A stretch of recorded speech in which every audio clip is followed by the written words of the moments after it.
Hello and welcome to the History of Africana Philosophy by G.K. Jeffers and Peter Adamson, brought to you with the support of the King's College London Philosophy Department and the LMU in Munich, online at historyofphilosophy.net.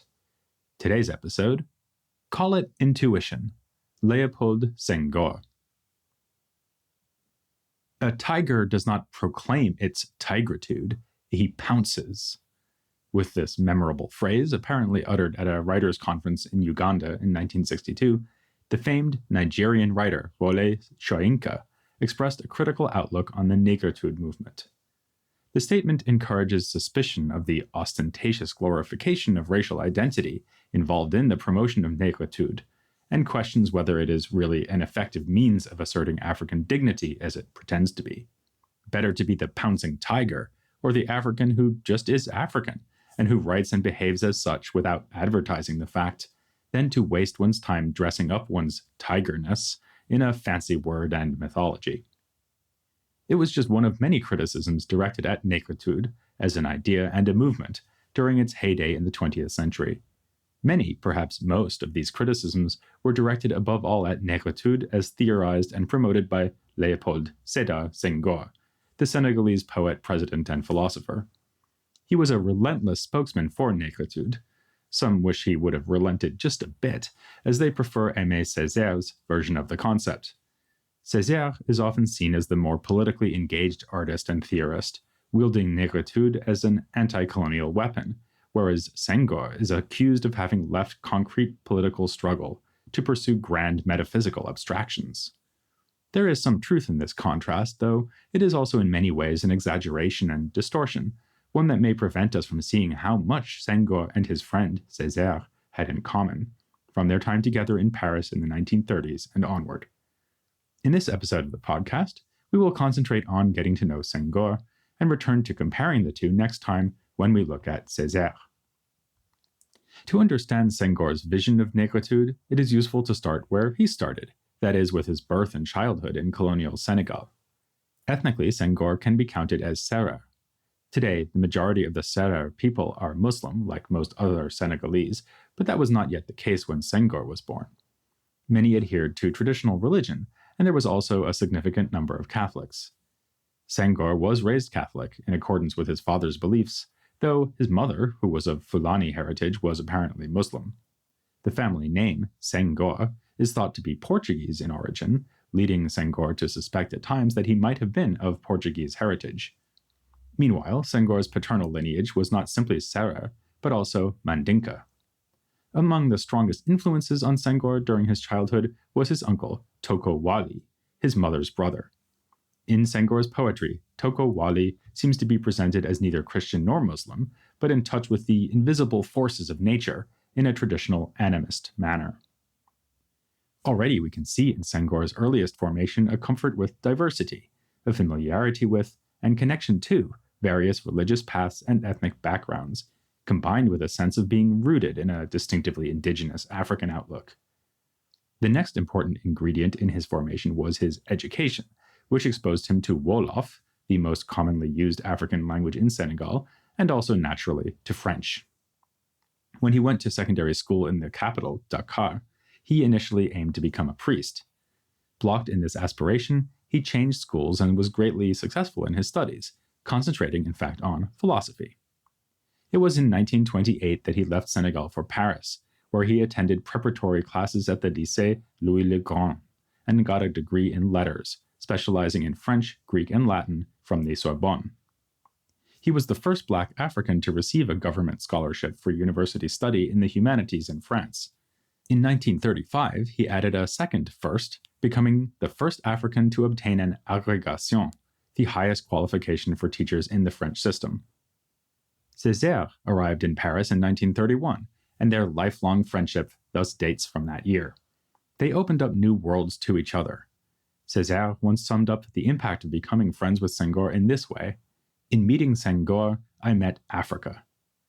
Along with Césaire's friend from high school, Damas, they began to learn about the Harlem Renaissance, memorizing the poetry of its luminaries and cherishing books like The New Negro.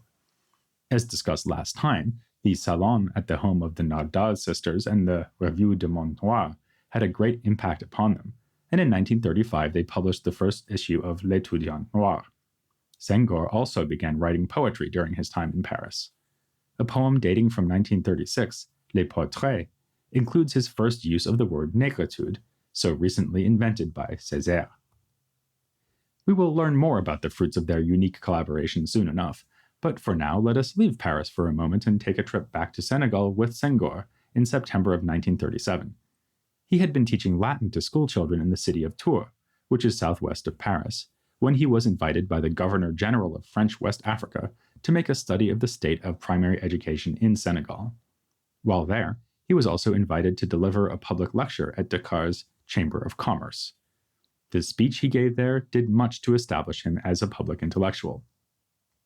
When he later began to selectively collect his prose in a 5-volume series entitled Liberté, or Freedom, this speech was given pride of place as the very first piece, bearing the title The Cultural Problem in French West Africa.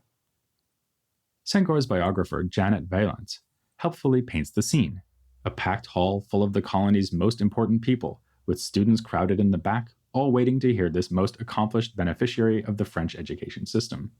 There was, she says, a general sense of anticipation as well as a certain smugness among the French as they settled down to listen to the black Frenchman from Paris. As Senghor opened his remarks, though, he humbly claimed that he came to speak as a Serer peasant. He also warned that he would structure his remarks as a dialogue, in the style of Socrates or Koch Barma. Just as Socrates was a real person who did not write but greatly influenced Greek philosophy, Koch Barma was a sage of the late 16th and early 17th centuries, whose sayings became standard Wolof proverbs. By mentioning these two figures together, Senghor foreshadowed the speech's position on education in French West Africa. It must not seek to turn Africans into French people, yet should acknowledge that the West African context is now also French in its own way. It must be, therefore, Afro-French, and aim at bilingualism, in the strict sense of mastering both French and an African language, but also in a broader cultural sense. The influence of the Harlem Renaissance on Negritude becomes obvious when Senghor claims that a bilingual approach to education in West Africa will facilitate the integral expression of the new Negro. He even closes the speech with a quotation from Claude McKay's novel Banjo: "Getting down to our native roots and building up from our own people is not savagery, it is culture." In addition to exemplifying the influences of Negritude, the speech is a fine example of Senghor's lifelong interest in clarifying the conceptual relationships between the notions of race, culture, and civilization. Senghor defines culture in this speech as a racial reaction by man to his environment that tends toward an intellectual and moral equilibrium between man and this environment.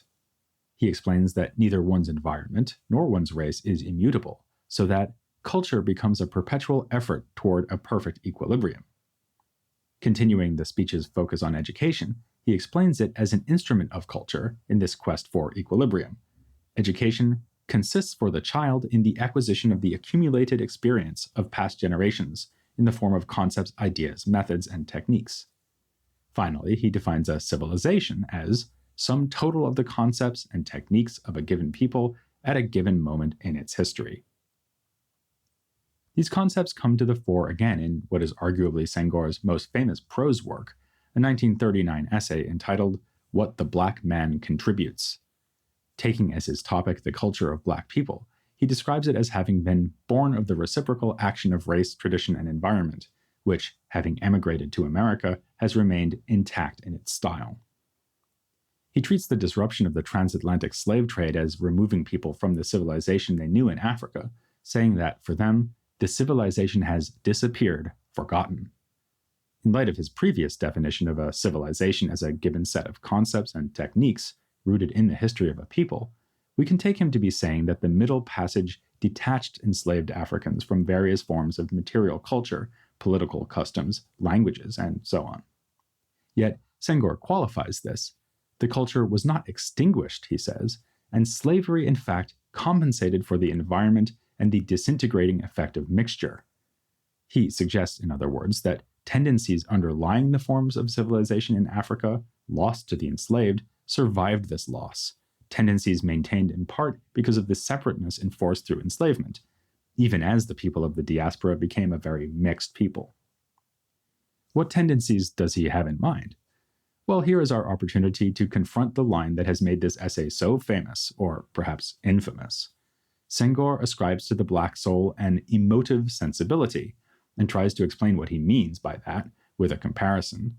Emotion is Negro as reason is Hellenic. This remark has often been decried as a treacherous case of accepting the racist and imperialist depiction of Africans as mindless, passionate savages, in contrast with calmly rational and thoughtful Europeans. It was important to Senghor to combat what he saw as a misunderstanding of his point. Thus, he later rephrased the point by distinguishing between two types of reason. For example, in his 1956 essay on Negro-African aesthetics, he wrote, "The Negro is not denuded of reason, as some have wanted to see me as saying, but his reason is not discursive, it is synthetic. It is not antagonistic, it is sympathetic. It is an alternative mode of knowledge. Negro reason does not impoverish things, it does not mold them into rigid forms, eliminating the juices and the sap. It flows in the arteries of things. It feels out their contours in order to lodge itself in the living heart of the real. European reason is analytic through utilization. Negro reason is intuitive through participation." And certainly Senghor's claim should not be dismissed without first considering his argument.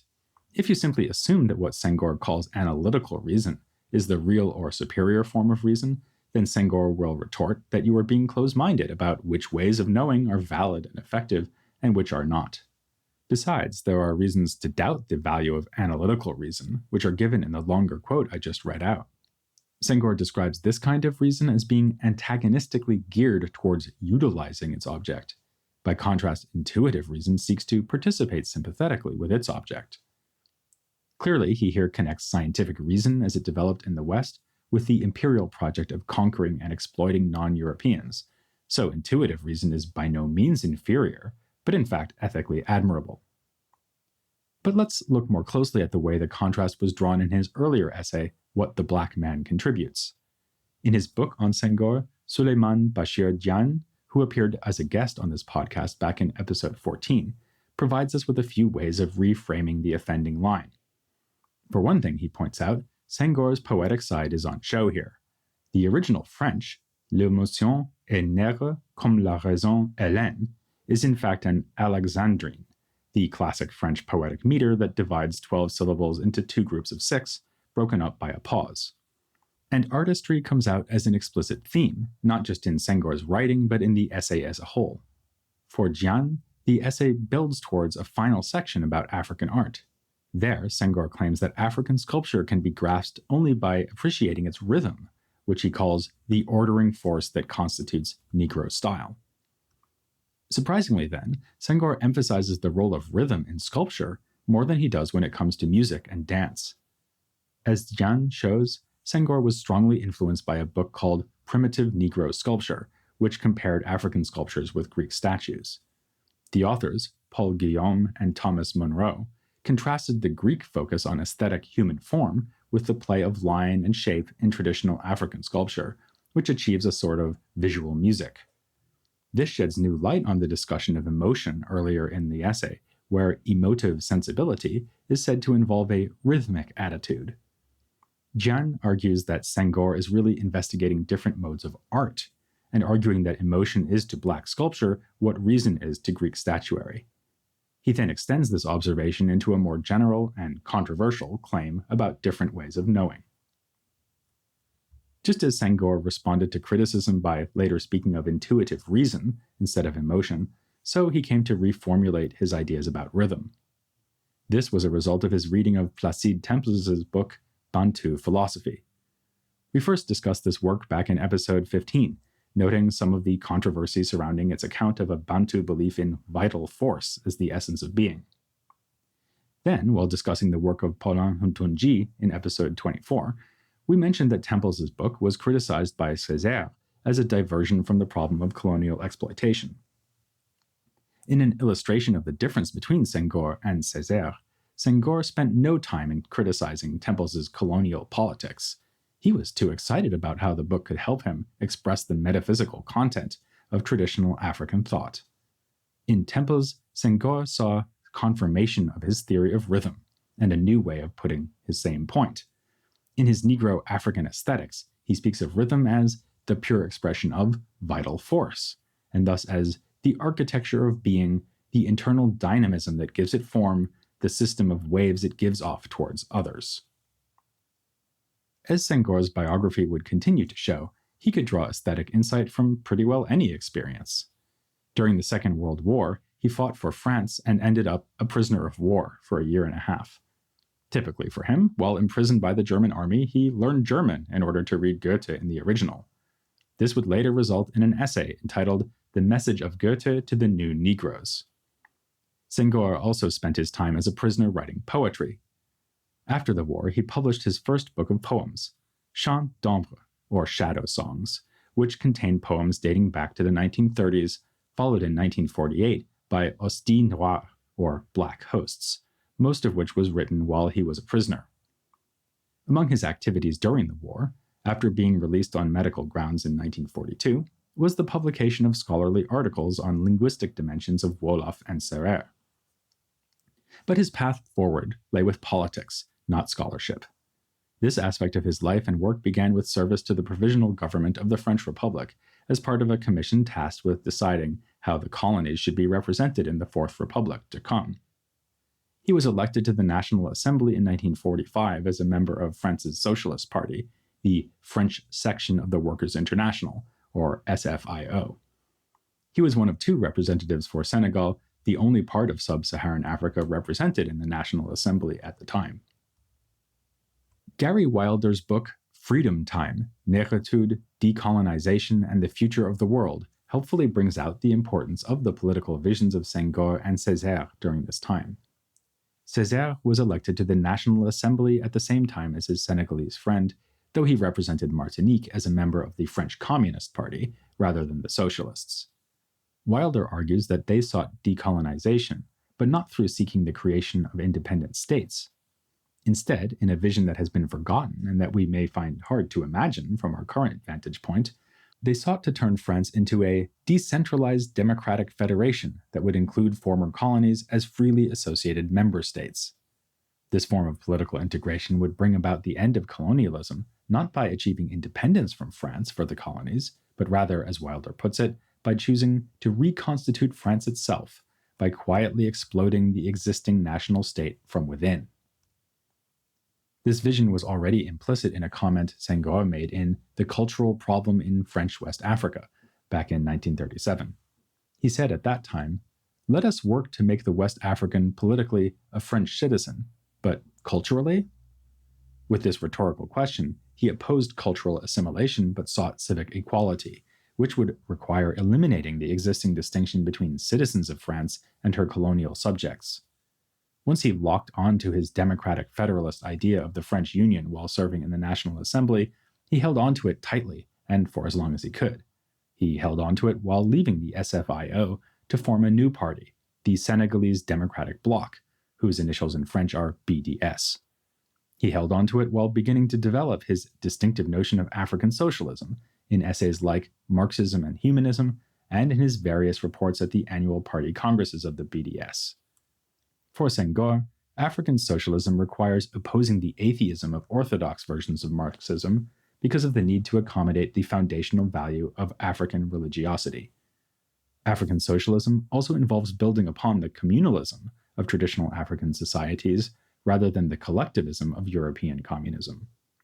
Senghor argues in one of his longest reflections on African socialism that European collectivism involves a union of individuals, while African tradition involves the communion of persons. The distinction here between individuals and persons is one that Senghor first made in What the Black Man Contributes, but he develops it considerably in this later writing, arguing that the individual is the man who, as in Europe, distinguishes himself from others and claims his autonomy in order to assert himself in his irreducible originality. The person of communal society no less claims his autonomy in order to assert himself as a being. It is just that he thinks, he cannot develop his potentialities, his original being, except in and through society, in unity with all the other members of the social group, with all men, indeed, with all other beings of the universe, God, animal, tree, or stone. Unfortunately, at least for Senghor, by the time of this 1960 speech to the youth of the PFA, the Party of the African Federation, his dream of what the French Union could be had to be left behind. During the 1950s, it became increasingly clear that independence would be necessary if African goals of advancement were to be achieved. Senghor fought hard to avoid the problem of balkanization, the splitting of French West Africa into smaller and smaller territories. By May of 1960, when Senghor gave that speech on African socialism, Senegal was part of what was called the Mali Federation, formed of the colonies of Senegal and what had been known as the French Sudan. The Mali Federation gained independence of June of 1960, but tensions boiled over between its two constituents, and by August, Senegal declared its own independence, seceding from the Federation. This is why what was once known as the French Sudan is today the country of Mali. August of 1960 was thus the beginning of Senghor's 2 decades as president of Senegal. He resigned from this role on December 31, 1980, a significant event during a period of Africa's post-colonial history in which peaceful transfers of power were not the norm.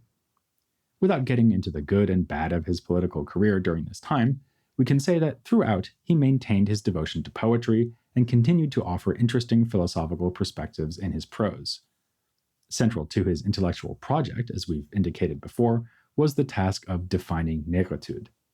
This became an increasing interest of his, especially after 1948, because it was then that the word got a newly significant boost into the consciousness of the reading public. That year, the same year he founded the BDS, Senghor edited a collection entitled Anthology of New Negro and Malagasy Poetry in French. It featured him, Césaire, and Damas, of course, but also 13 other poets, representing Martinique, Guadeloupe, Haiti, Senegal, and Madagascar. It also featured a preface written by France's most important philosopher of the time, Jean-Paul Sartre. Entitled Black Orpheus, it contained the bold claim that Black poetry in the French language is, in our time, the only great revolutionary poetry. Sartre's preface served to bring Negritude unprecedented attention. It was controversial for a number of reasons, some of which we will explore when we come to consider Frantz Fanon's reaction to it. Senghor himself engaged with the preface as he sought to define and redefine Negritude. He wrestled with a distinction Sartre draws between objective and subjective Negritude. Sartre characterizes Negritude as involving, for the Black person, a process of discovering and at the same time becoming what he is. Just as there are 2 simultaneous aspects to this process, there are, according to Sartre, 2 ways of accomplishing it, one objective, the other subjective. He describes on the one hand an objective Negritude, which expresses itself in the customs, arts, and songs and dances of African populations. When taking this path, the poet prescribes himself the spiritual exercise of allowing himself to be enthralled by primitive rhythms, of sinking his thought into the traditional forms of Black poetry. When Sartre turns to discuss Césaire, though, he claims that the Martinican poet does something very different, something subjective. As Sartre puts it, Césaire has chosen, on the other hand, to re-enter into himself backwards. Sartre calls his preface Black Orpheus because he draws on the Greek myth of Orpheus, who could not turn to face his wife Eurydice as he attempted to bring her back from the netherworld ruled by Hades, as doing so would cause her to disappear. He describes Césaire's surrealistic poetic practice as a descent into the soul, with eyes closed and back turned. Indeed, much of what Sartre appreciates about Negritude seems rooted in his appreciation of Césaire's subjective Negritude. Sartre claims, for example, that Negritude is not a state, nor a definite sum of vices and virtues, or intellectual and moral qualities, but a certain affective attitude in relation to the world. He identifies as a major component of this attitude the feeling of exile, embodied in the situation of being from the Caribbean in France, which is exile upon exile in light of an original exile from Africa. Senghor's 1971 essay, The Problematic of Negritude, likewise contrasts the subjective and objective. He discusses a definition of Negritude offered by Césaire, the inventor of the term. Negritude is the simple recognition of the fact of being Black and the acceptance of this fact, of our destiny as Blacks, of our history, and our culture.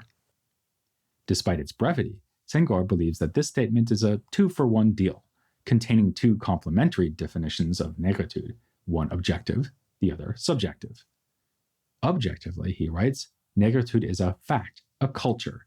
It is the sum total of the values, economic and political, intellectual and moral, artistic and social, not only of the peoples of Black Africa, but also the Black minorities of America and even Asia and Oceania.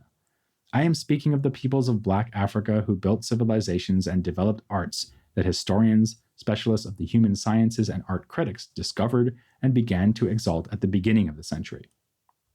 On the other hand, he goes on, subjectively, negritude is the acceptance of this fact of civilization, and its prospective projection in history is something to be continued, as a Negro civilization to be revived and accomplished. It is, in sum, the task that the negritude militants assigned themselves, taking on the values of the civilization of the Black world, actualizing and fertilizing them, with foreign contributions as necessary, in order to live them by ourselves and for ourselves, but also in order to cause them to be lived by and for others, thus bringing the contribution of the new Negroes to the civilization of the universal. Here, Senghor takes up Sartre's distinction only to subvert it, refusing Sartre's emphasis on negritude as a feeling of loss and exile. Black civilization is something that can and must be reborn, according to Senghor. By working towards its full resurrection, Black people not only strengthen themselves, but bring a gift of great value for all people. The world needs both emotion and reason, or, if you prefer, both intuitive reason and analytical reason. This optimistic vision remains controversial. One recent book on negritude by Rayland Rabaka celebrates Damas's and Césaire's versions of negritude while condemning Senghorian negritude as politically impotent, insult-embracing, racism-accepting, and colonialism condoning. Meanwhile, Cheikh Thiam published a book on Senghor that came out the year before Rabaka's, aiming to rehabilitate the Senegalese thinker's reputation. According to Thiam, it is wrong to saddle Senghor with a firm belief in racial essences. He writes, Senghor's conception of race is based on the postulation that, although the existence of biological race is questionable, cultures do exist. For our part, we would caution against both Rabaka's too simplistic rejection of Senghor and Thiam's overly rosy picture of his racial theory. Senghor really was a racial essentialist who connected Black cultural traits to biology, or sometimes, as in his essay Negro-African Aesthetics, to a distinctive psychophysiology. Yet there are aspects of Senghor's attempts to think through race, culture, and civilization that reveal underappreciated depth and insight.